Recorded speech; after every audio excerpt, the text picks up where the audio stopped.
아멘. 우리 옆에 뒤에 뻔하고 인사하겠습니다. 참 잘 오셨습니다. 우리 같이 인사하겠습니다. 우리 한 번 더 인사하겠습니다. 기도의 파수꾼이십니다.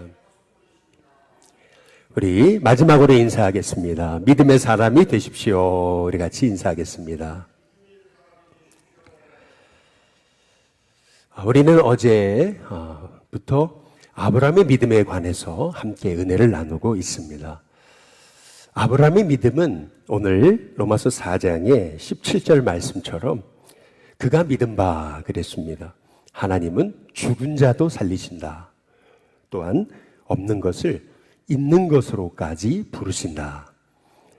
뿐만 아니라 18절에 보니까 아브라함의 믿음은 바랄 수 없는 중에 바라고 믿은 믿음이다. 이렇게 말하고 있습니다. 바랄 수 있어서 바라고 믿은 게 아니고 바랄 수 없는 중에 바라고 믿었던 것이 아브라함의 믿음이었던 것을 볼 수가 있는 거죠. 심지어는 19절에 보니까 100세나 됐어요. 그래서 자기 몸이 이미 죽은 것 같다 그랬습니다. 뿐만 아니라 사라의 태도 죽은 것 같음을 알고도 그랬습니다. 안 된다는 거 알고도 믿음이 약해지지 않았다 그랬습니다. 또 20절에 보니까 믿음이 없어서 하나님의 약속을 의심하지도 않았다고 그렇게 얘기합니다. 더욱이 믿음이 견고해져서 하나님께 영광을 돌렸다 그랬습니다. 그리고 21절에 보니까 약속하신 것을 또한 이루실 줄도 확신했다 그랬습니다. 이것이 아브라함의 그 믿음이었다라고 성경이 말하고 있는 거죠. 우리가 잘 아시다시피 아브라함의 믿음은 우리와 똑같았습니다.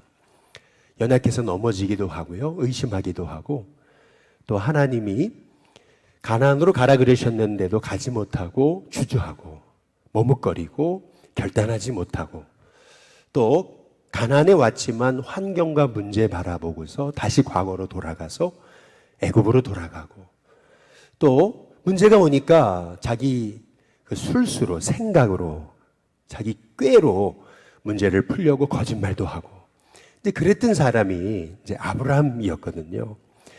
그런데 그 아브라함이 하나님은 죽은 자도 살리시는 하나님이심을 믿기 시작했다는 겁니다. 없는 것을 있는 것으로 부르시는 하나님이심까지 믿었다는 겁니다. 더구나 100세가 돼서 자기가 몸이 죽은 것 같고 사라의 태도 이미 죽은 것 같음을 다 알고도 믿음이 약해지지 않았다. 오히려 의심하지 않고 믿음이 견고해져서 하나님을 찬양하고, 또 하나님이 이 100세가 된 자신에게도 자식을 줄 것을 능히 확신했다고까지 이제 성경이 말하고 있는 거죠. 아니 어떻게 아브라함이 그렇게 연약한 믿음에서 온전한 믿음으로 바뀌어질 수 있을까? 여러분 실은요, 믿음이 있고 없고는 여러분 이거 엄청난 차이가 있는 것입니다. 하나님의 사람은 믿음의 사람이 돼야 됩니다. 믿음으로 살 때 내가 하나님 살아계심을 드러낼 수 있기 때문에 그렇습니다. 그래서 여러분 믿음은 어찌 보면 평생의 사명이라고 볼 수 있습니다. 한번 따라해 보시겠습니다. 믿음은 평생의 사명이다. 아브라함이 죽은 자도 살리실 것을 믿었다라는 말의 의미는 아브라함이 이삭을 번제로 바칠 때 하나님께 이 아들을 번제로 바쳐도 하나님이 다시 살리실 것을 믿었다라는 거 아니겠어요? 이것은 단순히 이삭이 다시 살아난다, 이제 이거를 믿은 것만을 의미하는 것이 아니고요. 실은 이삭은 예수님을 예표하는 겁니다. 예수님 십자가에 죽으셔서 부활하실 것을 하나님은 이미 아브라함을 통해서 말씀하시고, 아브라함을 통해서 증거하고 계시는 건 뭐냐면은 우리가 가져야 될 그 부활 신앙에 관해서 하나님은 우리에게 이미 아브라함의 믿음을 통해서 말씀하신 거죠. 영화를 보시게 되면은 어떤 영화든 항상 처음에 복선이 있잖아요. 복선을 깔고 나서 그리고 나서 그대로 그것이 나중에 이루어지잖아요. 마찬가지예요. 하나님도요, 아브라함이라고 하는 그 믿음의 표상을 딱 세우신 거죠. 그리고 나서 예수님을 우리에게 보내신 겁니다. 그런 의미에서 아브라함의 믿음은 단순히 그냥 이삭이 죽어도 산다라고 하는 것을 믿었다는 정도가 아니고, 아브라함의 믿음은 우리가 가져야 될 부활신앙을 의미하는 거예요. 그래서 이 아브라함 한 사람을 통해서 많은 믿음의 사람들이 세워지기를 원했던 거죠. 그래서 저와 여러분이 믿음으로 살면은요, 많은 사람들이 여러분의 믿음 때문에 살아나는 은혜가 있게 되는 거예요. 우리 일신교회가 어려운 이 사회 속에서도 하나님의 꿈을 꾸고 믿음으로 일어나서 그 믿음의 증거를 가진 교회가 되기 시작하면 많은 교회들이요, 그 믿음의 역사가 일어나는 일신교회를 보고, 야, 우리도 할 수 있겠구나. 우리가 믿는 하나님 똑같은 하나님인데, 이제 그러면서 많은 교회가 함께 꿈을 꾸고 일어나는 역사가 있게 되는 거죠. 그런 의미에서요, 우리가 믿음으로 산다는 거는요, 단순히 나 한 사람 믿음 좋아지는 것을 의미하는 게 아니고요, 여러분이 믿음으로 살아야 이 땅에 소망 잃어버린 사람들이 살아나는 것이기 때문에, 그런 의미에서 여러분, 믿음은 사명입니다. 평생에 이 믿음을 사명으로 여겨야 되는 거죠. 그렇다면 어떻게 이 아브라함의 믿음이 그렇게 흔들리는 믿음에서 흔들리지 않는 믿음이 될 수 있었을까? 하나님이 어떻게 그 아브라함의 믿음을 세워가신 걸까? 여러분, 이 믿음은 아브라함의 믿음이라기보다는 하나님이 그에게 허락하신 믿음이라고 우리가 봐야 되는 거예요. 하나님이요, 한 사람을 택하시고요, 그 사람을 통해서 하나님 살아계심을 드러내셔야 되기 때문에 결국 그 연약했던 아브라함을 믿음의 사람으로 만들어 가시는 거죠. 그래서 실은 나같이 연약한 사람도 하나님은 택하셔서 부르시고 결국에는 믿음의 사람으로 만들어 가시는 분이 바로 우리 하나님이심을 믿으시기를 주님의 이름으로 축복합니다. 아브라함이요, 갈대우로 떠나라 그랬는데 못 떠났잖아요. 75세나 돼서 그제서야 결단하고 떠나잖아요. 근데 또 와서도, 가나안에 와서도 기근이 오니까 또 가나안을 떠나죠. 그리고 나서 사실은 문제가 있고 어려움이 있어서 가나안으로 되돌아온 건데, 하나님은요, 그런 아브라함에게 말이에요, 본토, 친척, 아비 집을 떠나라 그랬는데 롯 데리고 왔잖아요. 아브라함의 믿음이 온전하지 못했다는 의미는 뭐냐면, 아브라함은 어찌 본다면 하나님을 의지하기보다는 그 롯을 의지한 거죠. 그런데 하나님이 갈라서게 하시잖아요. 실은요, 네가 우하면 나는 좌할게, 네가 좌하면 나는 우할게, 네가 먼저 선택해서 떠나라 라고 했을 때 안 떠날 줄 알았거든요. 그런데요, 롯은요 쉽게 떠나잖아요. 그때 아브라함의 마음이 얼마나 힘들었을까요? 너무나 외로웠을 거예요. 절망적이기도 하고, 이제는 내가 누구를 의지하며 사나, 그렇잖아요? 그런데요, 바로 그 롯이 아브라함을 떠났을 때입니다. 롯이 아브라함을 떠났을 때 하나님이 아브라함에게 나타나시는 거죠. 롯이 아브라함을 떠났다는 얘기는 뭘 의미하는 거냐면, 이제는 우리가 의지할 분은 하나님밖에 없으시구나. 정말 내가 의지할 분은 오직 하나님이시구나. 하나님은요, 우리의 믿음을 세우시기 위해서 때로는 이러한 상황으로 우리를 몰아가시는 거예요. 근데 참 놀랍죠? 롯이 떠났을 때 하나님이 아브라함의 눈을 들게 하셔가지고 동서남북을 쫙 바라보게 하신 다음에 바로 너와 내 후손이 이렇게 된다, 하나님이 말씀하시잖아요. 그래서 우리가 어제 함께 살펴본 것은 믿음이란 뭐냐 했을 때 결국에는 하나님의 약속을 바라보는 것이다 라고 그렇게 말씀을 함께 나누었습니다. 결국 하나님의 약속을 바라보는, 예수님을 바라보는, 하나님을 바라보는 그 눈이 열려지기 시작할 때 그때부터 나의 믿음은 새로워지기 시작하는 거죠. 계속 내 시선이 상황과 문제, 환경에 있다가 언제나 내게 신실하신 그 하나님을 바라보기 시작하게 됐을 때, 내 시선이 하나님께 고정되기 시작했을 때 내 믿음이 새로워지기 시작하는 거예요. 하나님을 바라보기 시작했을 때 하나님이 내게 믿음이라는 선물을 허락해 주시는 거죠. 저와 여러분이 이제 여러분의 시선이 하나님께 있게 되시기를 주님의 이름으로 축복합니다. 그래서 여러분, 믿음은 완성품이 아니에요. 믿음은 하나님 만들어 가시는 거고요. 평생에 우리가 이렇게 살아야 될 사명이라고 하는 것을 우리가 깨달아 알아야 되는 겁니다. 아브라함이요, 예수님 바라보고 하나님 바라보기 시작하니까요, 딴 사람이 되는 거거든요. 그래서 창세기 14장에 보시면은 소돔과 고모라와 그 주변 국가에 아주 정말 소용돌이처럼 휘말리는 전쟁이 일어난 거예요. 이게 단순한 전쟁이 아닙니다. 이게 그냥 한 나라와 한 나라의 싸움이 아니고요. 이게 같이 동맹국들끼리 서로 싸운 거예요. 옛날에 우리 6.25 전쟁처럼. 그냥 우리만 잘 싸운다고 되는 게 아니에요. 함께 붙어가지고 얽히고 설킨 그런 싸움이었던 거죠. 당연히 소돔과 고모라에 이제 발을 붙이고 살았던 롯은요, 포로로 잡혀가죠. 근데 그때 혜성같이 나타난 인물이 하나 있었어요. 그 사람이 누구냐면은 꼭 기드온과 같이 300용사를 데리고요, 318명을 데리고 정말 그 전쟁의 한복판에 들어가가지고 이 롯을 살려낼 뿐만 아니라 그 전쟁에서 승리하는 사람이 있었거든요. 그 사람이 누구냐면은 아브라함이었던 거죠. 페르시아와 스파르타의 전쟁처럼 이거 싸움이 되지 않는 싸움인데, 그런데 318명 자기 집에서 길르고 훈련시킨 군사들을 데리고 전쟁의 한복판에 들어가가지고 그 75세가 넘은 아브라함이 그 연합군의 전쟁에서 승리하는 거거든요. 여러분, 이거를 아브라함이 싸워 이겼다고 해야 되는 겁니까? 아니면 하나님이 이기게 하셨다고 해야 되는 겁니까? 아브라함이 이긴 거예요? 아니죠. 소돔 그 주변에는 역청이 많았죠. 그 역청이라는 게 뭐예요? 아스팔트 같은 거잖아요.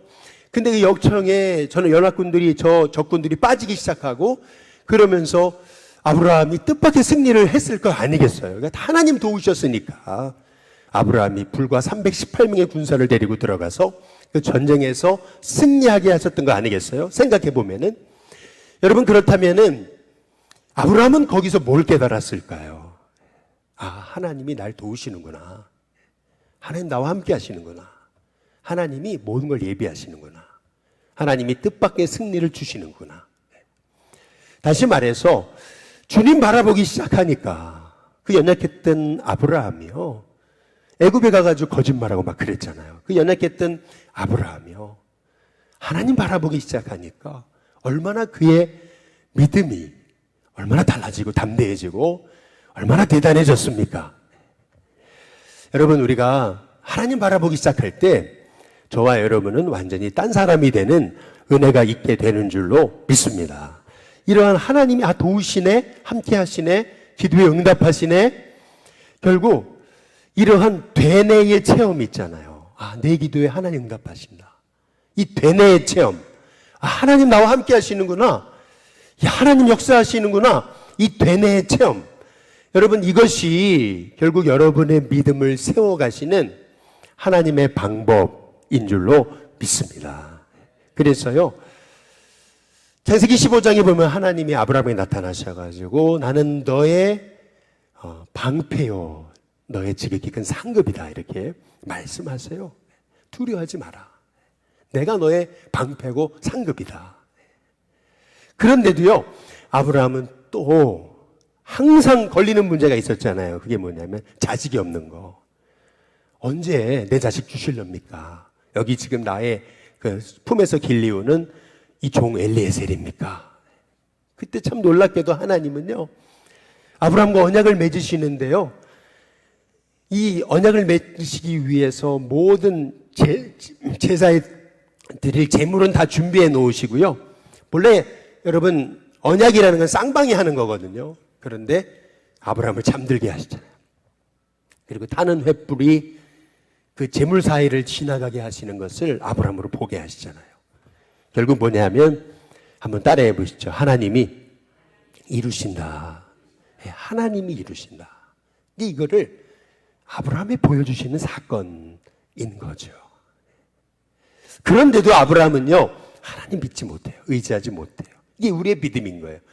주님 바라봤다가도 또 세상 바라보고, 주님 의지했다가도 또 내 꾀를 의지하고, 그래서 하갈을 종으로 들여가지고 이스마엘을 낳는 거죠. 자꾸 인간적인 결단과 선택은요, 문제를 낳는 거예요. 가정 불화를 낳잖아요. 실은요, 아브라함도 사라도 괴롭고, 종으로 들어와서 자식을 낳은 하갈도 괴롭고, 이스마엘도 괴롭고, 이렇게 이제 되는 거예요. 서로가 힘들어지는 겁니다. 불신앙적인 선택은 반드시 결과를 낳게 돼 있는 거죠. 근데 참 놀라요. 하나님은요, 우리를 믿음의 사람으로 세우시기로 작정하셨다면 저와 여러분을 포기하지 않으십니다. 놀랍게도 하나님이요, 아브라함과 할례의 언약을 행하시잖아요. 여기서 중요한 게 있어요. 할례가 먼저가 아니에요. 하나님 약속이 먼저입니다. 할례가 먼저가 아니에요. 하나님의 구원이 먼저예요. 할례가 먼저가 아니고요, 하나님의 선택이 먼저예요.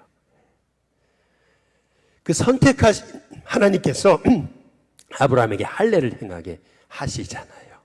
근데 참 놀랍게도 할례를 행하게 하신 다음에 하나님이 아브라함에게 보여주신 것이 뭐냐면요, 소돔과 고모라가 멸망하는 거예요. 왜 그랬을까요? 이유가 있는 거죠. 아브라함 한 사람의 믿음이 이렇게 중요하다는 거예요. 한 사람의 믿음으로 결국 롯이라는 한 가정이 살아나는 거고요. 아브라함에게 이러한 놀라운 믿음을 허락하시는 이유는 그 사람 하나 잘 믿어서 그냥 혼자 복 받는 게 아니고요, 그 한 사람의 믿음을 통해서 많은 영혼을 살리고자 하시는 하나님의 계획이 계신 거예요. 그래서요, 아브라함은 또 넘어지거든요. 블레셋 아비멜렉에게 가가지고, 아비멜렉의 그 거주지에 가서요, 아내 빼앗기잖아요. 또 거짓말해요. 누이라고 거짓말하고. 그런데도 하나님 역사하시잖아요. 아비멜렉의 가정에, 아비멜렉의 집안 식구들에게 다 태문을 닫으시는 거예요. 그래서 아브라함이 아비멜렉의 가정을 위해서 기도하게 하시니까요, 태문이 열려버리는 거예요. 참 신기하죠. 이렇게 믿음도 없는 아브라함인데, 거짓말하고 그렇게 꾀를 쓰고 술수를 부리고 하는 아브라함인데도 하나님이 그 기도에 응답하세요. 태문을 열기도 하고 닫으시기도 하시는 거예요. 저와 여러분이 그런 하나님의 사람인 줄로 믿습니다. 그런데 이랬던 아브라함이 이제는 하나님 철동같이 믿기 시작하거든요. 그 믿음이 그렇게 변화되고 새로워진 계기가 어디 있었느냐?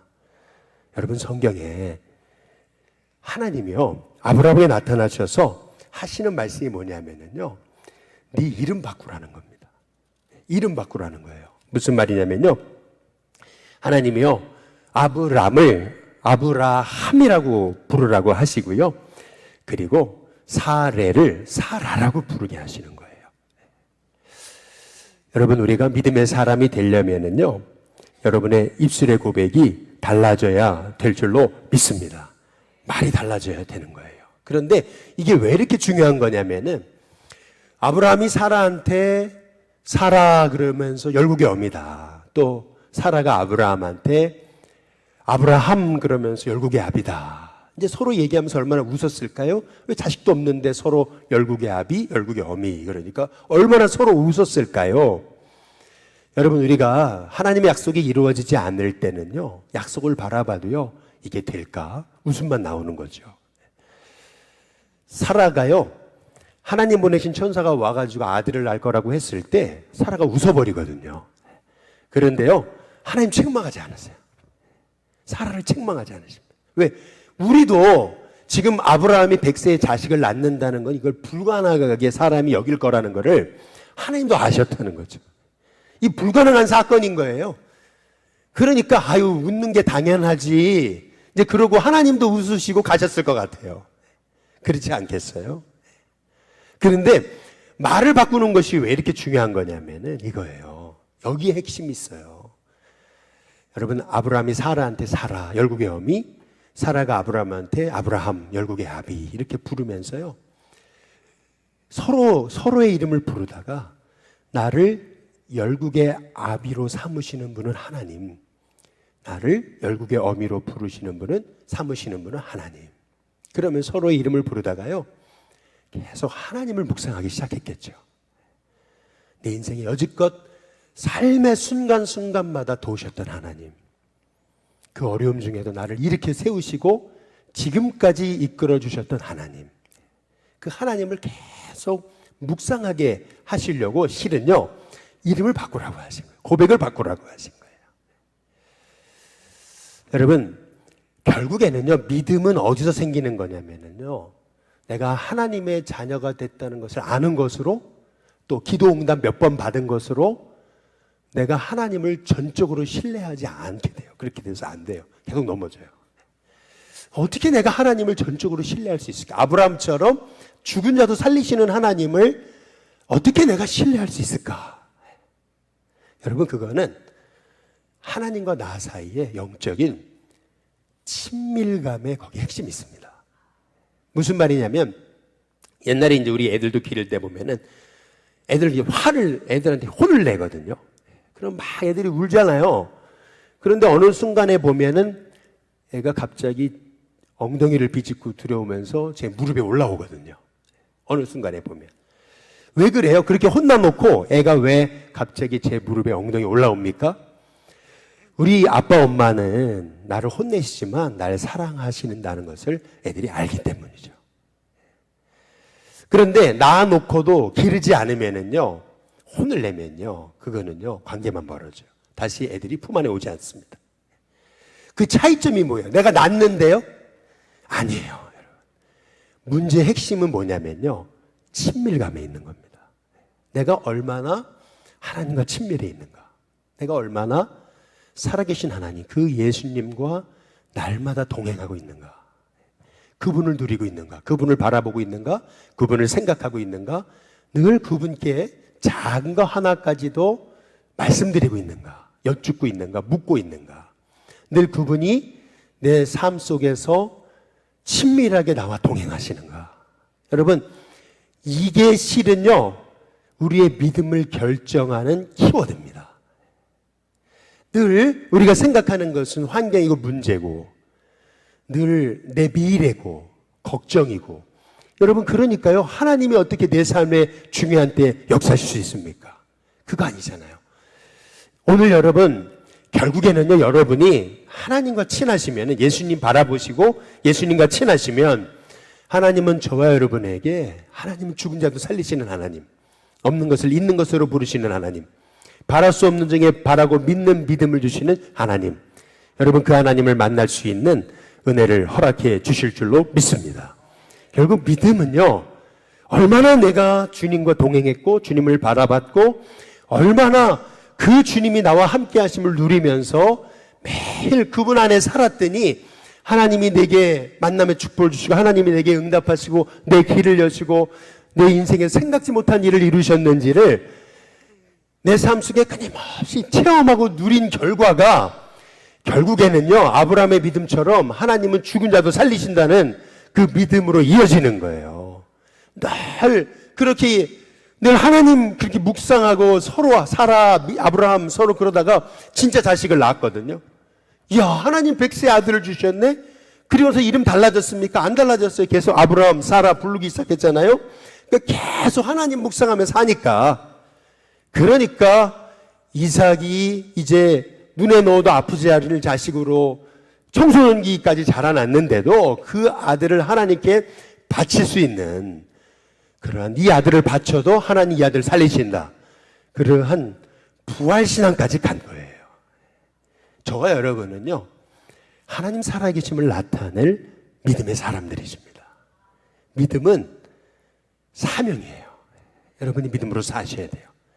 저와 여러분이 정말 믿음으로 사시는 것은 이 땅에 복음을 모르는 자, 죽어가는 자들, 생명을 잃어버린 자들에게 진짜 생명이 무엇인지, 예수님 안에 생명이 있고 예수님 안에 부활이 있고 예수님 안에 영생이 있음을 증거하실 분들이십니다. 그래서 여러분은요, 아브라함의 믿음으로 승리하셔야 돼요. 오늘 이 한 날의 삶 가운데도 하나님 우리에게 아브라함의 믿음을 허락해 주옵소서. 그러기 기도하면서 승리하는 저와 여러분이 될 수 있기를 주님의 이름으로 축복합니다. 오늘 시간 같이 우리 함께 우리 선포하겠습니다. 우리 7월 우리 25일 화요일입니다. 우리 같이 오른손을 들고 함께 선포하겠습니다. 시작. 어디에 있든지 나는 하나님의 사람이다. 어디에서도 나는 주님과 함께 있다. 한 번 더요. 어디에 있든지 나는 하나님의 사람이다. 어디에서도 나는 주님과 함께 있다. 마지막으로요. 어디에 있든지 나는 하나님의 사람이다. 어디에서도 나는 주님과 함께 있다. 아멘. 이 고백에 믿음의 선포가 저와 여러분의 선포가 되시기를 바랍니다. 우리 같이 하나님의 사랑을 우리 함께 찬양 부르고 이제 같이 기도하겠습니다.